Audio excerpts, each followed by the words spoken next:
We're going to take a quick detour back to the 1600s and pick up on an experiment conducted by Robert Boyle, the implications of which were not understood until the 1700s in the era of Joseph Priestley and just a little bit thereafter. Let's go back and see what Robert Boyle was doing in the 1600s. So it's actually 1640. In the beginning of the scene, Robert Boyle is still a kid, still a child. He says to his brother, "Is this the end, Francis?" Robert whispers to his older brother as he quakes in fear beneath the thin sheets. The flimsy wooden walls shudder and twist under the pounding rain and howling wind. A blinding light pierces the small gaps in the leaking walls, and the boys brace themselves. Boom! The ground shudders from the power and the lightning strike and the exploding thunder. The boys jump involuntarily, and the rain seems to only batter their home with greater ferocity. His older brother says, "Robert, just lay still and pray. It's up to God." Robert closes his eyes and clamps his hands over his ears to shut out the great and terrible natural forces around him. He murmurs to himself, "The day of judgment is upon us. If I live through this now, God, if you spare our lives through this horrible storm, I promise to live my life in accordance with your will." And he's saying this as a teenager. Day breaks. Robert emerges from the dark room with eyes wide to the world, taking in the full expanse of the blue sky, the gentle touch of the wind on his skin, the waking chirps of birds, and the lingering smell of fresh rain in the air. So let's fast forward 20 years.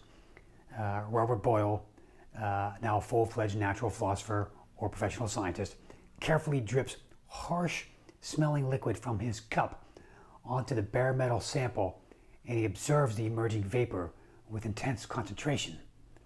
Once the reaction finishes, he sits back and takes a deep breath. Outside, the wind and rain are beginning to pick up. There's a great blinding flash outside the window, but rather than cause fear like it once did, these great forces now thrill him. He's actually comfortable with it. He recalls that night so many years ago that set him on his godly path.